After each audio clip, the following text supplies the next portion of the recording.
आज का प्रातः क्लास है 7/12/1968 शनिवार। ओम शांति।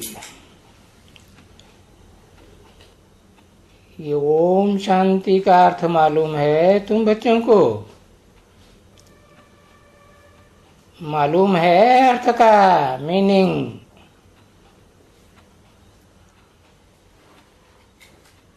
ज्योति। ओम शांति का अर्थ क्या है बताओ? किसी ने कहा मैं आत्मा हूं। हाँ, मैं आत्मा हूं और शांत स्वरूप हूं।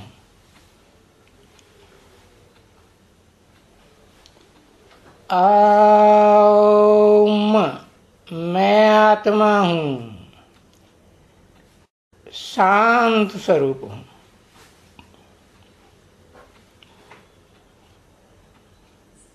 अभी पुरुषोत्तम संगम युग में जब तुमको बताया जाता है ना, ये अर्थ है ओम शांति का,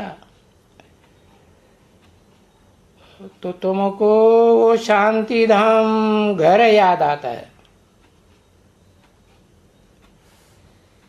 जो आत्माओं का अपना घर है ना, वो याद आता है। और आत्मा को तो ये मालूम है कि हमारा घर है शांत देश, और मैं आत्मा भी शांत स्वरूप हूं।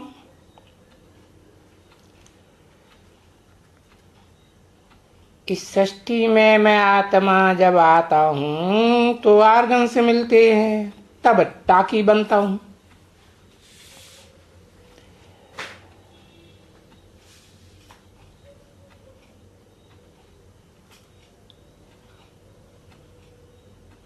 ये तो मेरी बात हुई। अर्थात सुप्रीम सोल ज्योति बिंदु की बात हुई। तो तुम भी तो टाकी बनते हो ना।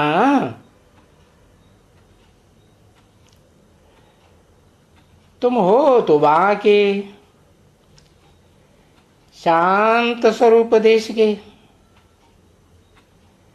शांति धाम के। फिर जब इस दुनिया में शरीर में आते हो तो चुर्र पुर्र करते हो।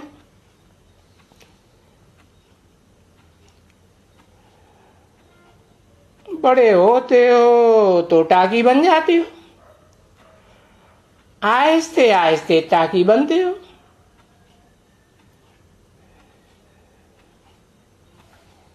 अब ये परम पिता और ये परमात्मा दोनों कंबाइंड है ना, तो ये तो बड़ा है ही एक व्यक्तित्व। और इनकी आत्मा कोई छोटी आत्मा नहीं कहेंगे, उन दोनों आत्माओं को भी रथ चाहिए। किस लिए? टाकी बनने के लिए।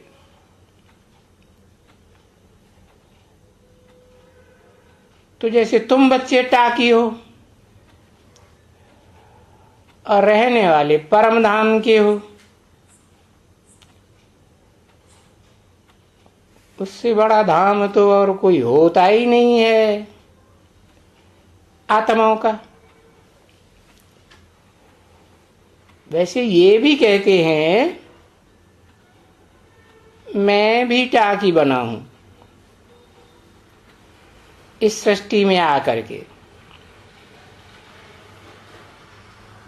तुमको नॉलेज देने के लिए। कौन सी नॉलेज? अरे अपना परिचय भी देना है, और ये जो रचना है उस रचना के आदि मध्य अंत और आदि मध्य अंत का ज्ञान देना है, पढ़ाना है। वो ज्ञान देना ही माना पढ़ाई।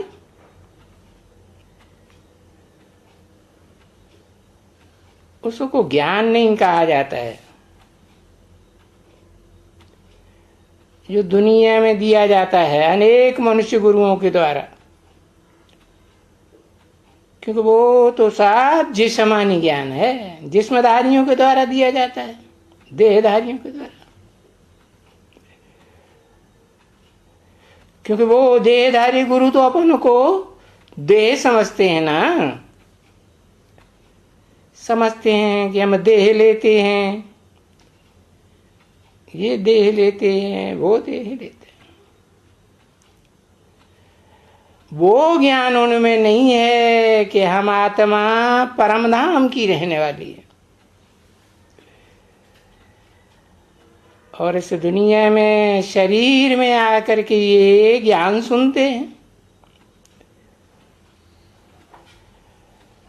वो ज्ञान उनमें नहीं रहता है। यहां आते हो तो सुनते हो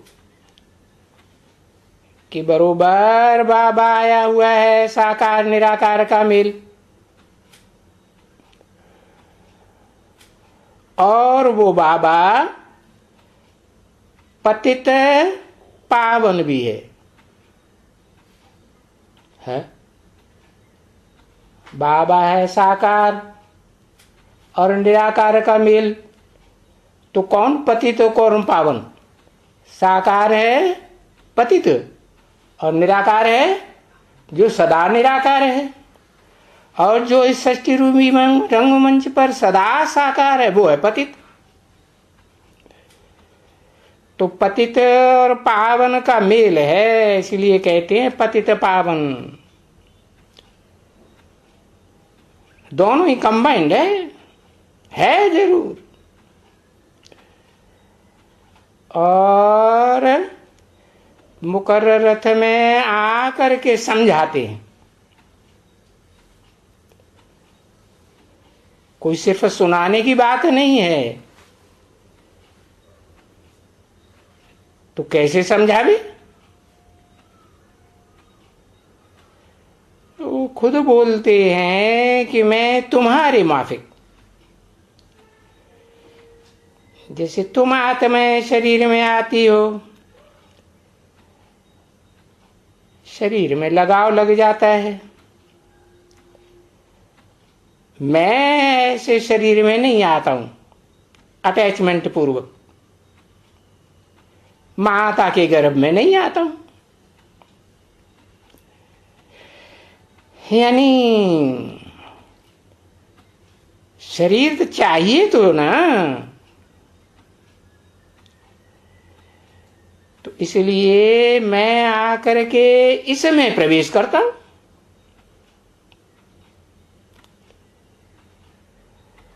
और जब प्रवेश करता हूं इसमें तो फिर कोई प्रश्न ही नहीं उठता है, क्योंकि रथ तो है ही। अब वो रथ चाहे टेम्पररी रथ हो, चाहे स्थायी रथ हो, मुकर्रर रथ हो, रथ तो जरूर है। और देखते हो कि प्रैक्टिकल में बात तो इनसे करते हैं ना, किनसे? प्रैक्टिकल रथधारी से, जो भी दोनों हैं, मुकर्रर रथधारी, टेम्पररी रथधारी, इनसे बात तो करते हैं ना, करते हैं।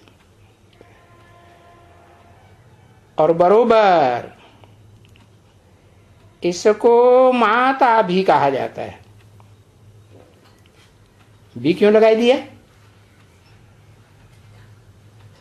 क्योंकि टाइटलधारी भी तो है प्रजापिता का, तो माता भी कहा जाता है, प्रजापिता ब्रह्मा भी कहा जाता है, टाइटलधारी है। अरे ये सबसे बड़ी नदी है ना। कहाँ की? विदेश की? हा? नहीं, भारत की सबसे बड़ी नदी कौन सी है? ब्रह्मपुत्रा नदी। तो ब्रह्मपुत्रा नाम क्यों दिया? आत्मा पुरुष है ना। हाँ, फीमेल के रूप में देखेंगे तो नदी है। तो इसका नाम रखा हुआ है ब्रह्मपुत्री। किसने? भक्ति मार्ग। ब्रह्मपुत्री है तो भगतिन भी तो रही होगी, नहीं? हाँ, ब्रह्मपुत्री नदी है ना, कोई सागर तो नहीं है ना। कलकत्ते के तरफ में जाकर के सागर में पड़ती है।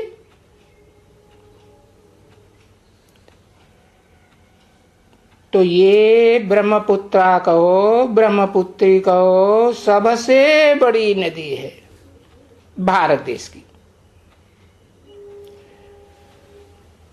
इसको महानदी भी कहते हैं।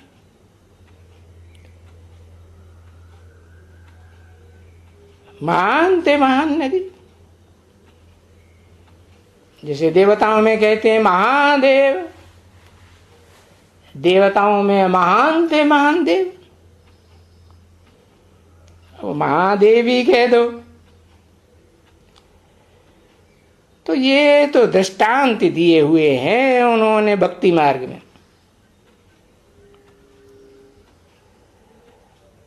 अभी पुरुषोत्तम संगम युग में तुम बच्चे तो यहां देखते हो कि कोई पानी की नदी की तो बात है नहीं। जैसे पानी बहुत पतला होता है, वैसे ये ज्ञान भी बहुत महीन ज्ञान है। ये तो जानते हो कि ये ब्रह्मपुत्रा महानदी है, बड़ी नदी, सबसे बड़ी नदी। तो ये कोई पानी की तो नदी नहीं है, ज्ञान जल की नदी है। फिर ज्ञान का अर्थ कोई पानी नहीं निकलता है।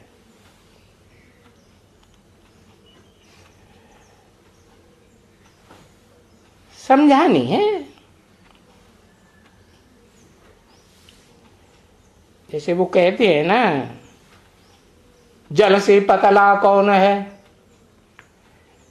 तो क्या जवाब देते हैं? जल से पतला ज्ञान है। तो ये समझानी है, देखते हो ना, तुमको ये समझानी मिलती है। पहले पहले ही तुमको आकर के समझाते हैं कि बच्चे मैं तुम्हारा बाप हूं, बाप। जैसे तुम बात करते हो वैसे मैं भी बात करता हूं। तुम पार्ट बजाते हो, बजाते आए हो, अच्छा भी तो बुरा भी। और मेरा पार्ट तो सबसे पिछाड़ी का है, अच्छे से अच्छा भी है और फिर बुरे थे रौद्र रूप धारण करने वाला रुद्र भगवान भी कहा जाता है। क्यों? सबसे पिछाड़ी का क्यों है? जब तुम बिल्कुल ही पतित बन जाते हो तब मेरा आना होता है। तो ये बात आ करके समझाते हैं ना, कर करके आना होता है। तुमको बारिश बनाने के लिए। तो देखो, इनको सबको ही कहेंगे,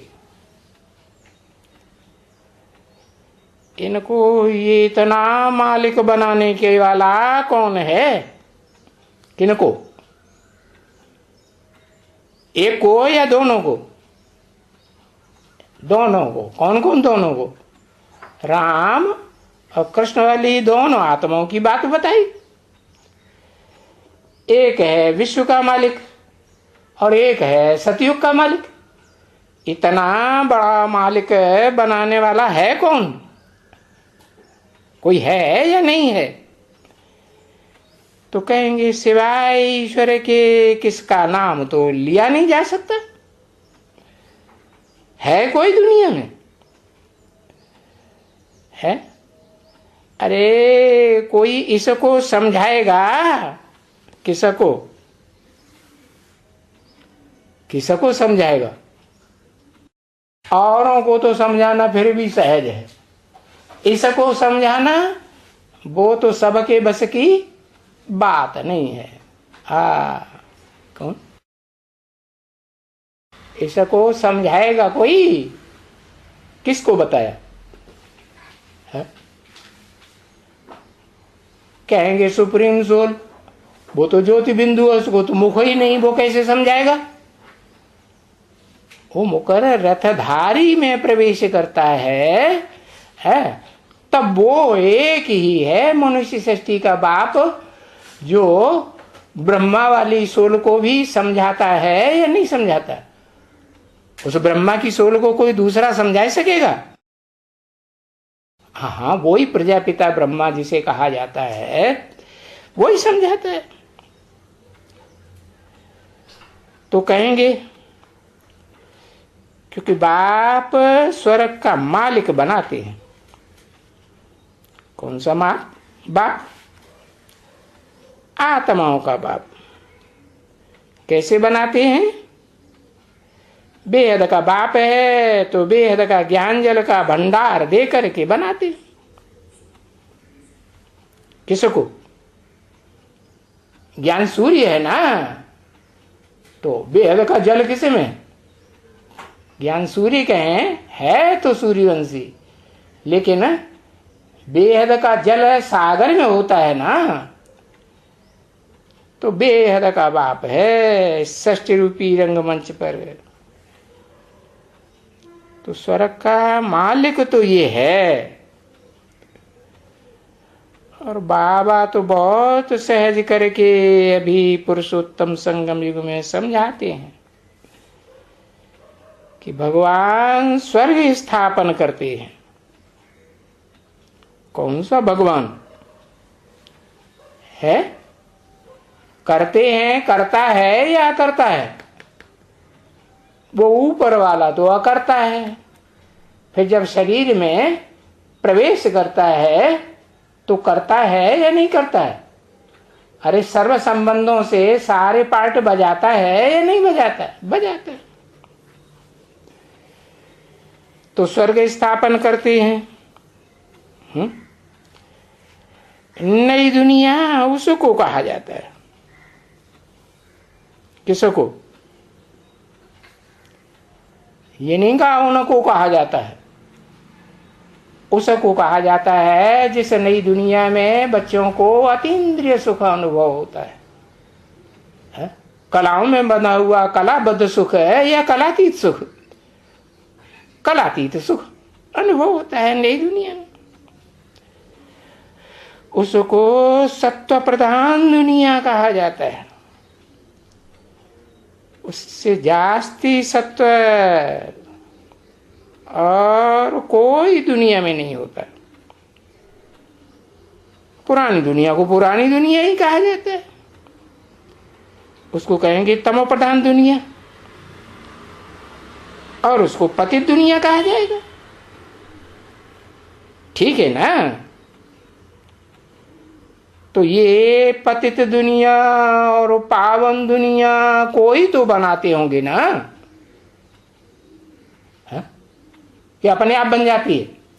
हाँ, तो बनाने वाले हैं कोई जरूर होंगे ना। और पतित दुनिया बनाने वालों का चरित्र का यादगार चित्र और पावन दुनिया बनाने वाले का यादगार का चित्र, दोनों चित्र तो है ना। क्या चित्र है?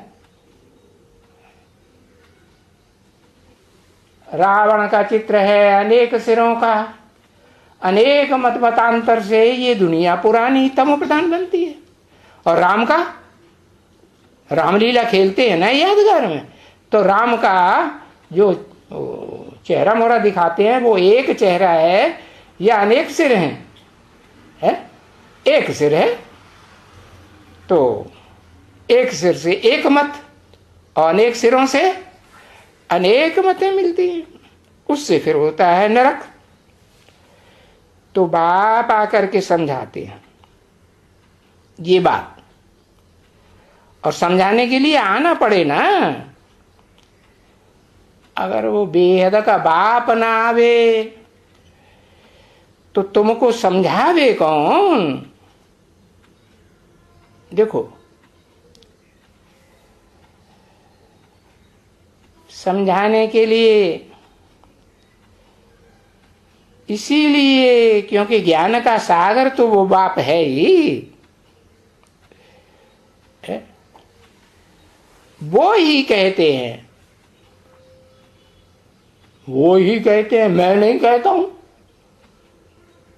किसे ने कहा? शिव बाप ने कहा, वो ही बाप कहते हैं। क्यों? मैं नहीं कहता ऐसे क्यों नहीं कहा? मेरे को तो मुख अपना है ही नहीं। तो वो ही अपने मुख से कहते हैं कि मैं इस मनुष्य सृष्टि का बीज रूप हूं,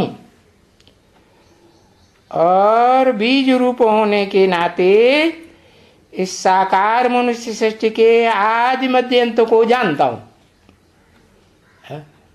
साकार सृष्टि का रचयिता साकार होगा या निराकार होगा? है साकार ही होगा। अब क्योंकि मैं मनुष्य सृष्टि का चैतन्य बीज रूप हूं,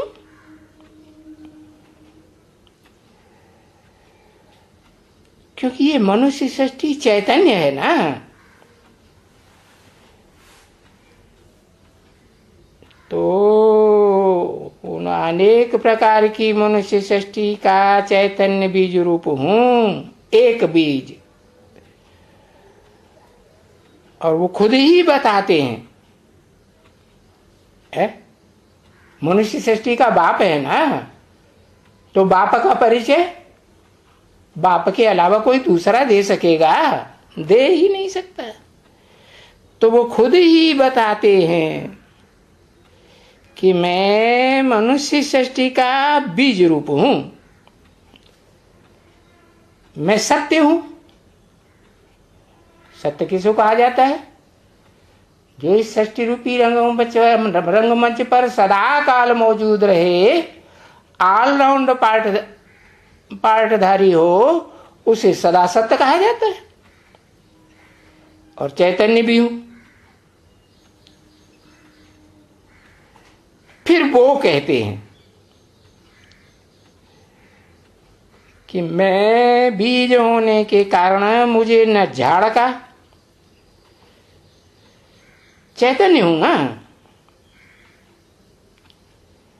तो मुझे सृष्टि के ये जो झाड़ है, कल्प वृक्ष, कल्प किसको कहा जाता है? चतुर्युगी को कल्प कहा जाता है ना। तो देखो, गाया ही जाता है दो चीजें, एक तो ये ड्रामा और दूसरा ये कल्प वृक्ष। ड्रामा कहो, सृष्टि का चक्कर कहो, दोनों की आयु क्या कहेंगे? 5000 वर्ष। तो चक्कर को ड्रामा भी कहे ना बच्चे, सृष्टि का है ना ये ड्रामा, बेहद सृष्टि का ड्रामा है, ये कोई हद का ड्रामा नहीं है। अगर ड्रामा है तो उस ड्रामा को भी कहेंगे, फिरता तो रहता है ना, है कि कभी रुक जाता है नहीं। बाकी वो 2 घंटा ड्रामा चलता है, हद का ड्रामा। और उनका जो रील होता है ना, जिसको कहते हैं, वो तो बहुत छोटा होता है। और इस बेहद के ड्रामा का रील तो 5000 वर्ष का है क्या? हाँ। और ये 5000 वर्ष की रील आहिस्ते आहिस्ते आहिस्ते आहिस्ते चलती रहती है। तो बरोबर ये भी जानते हो, जो जो टाइम पास होता जाता है, तो बरोबर ये जो 5000 वर्ष का टाइम है ऑलराउंडर ड्रामा में, उसमें फिर कमती होता जाता है।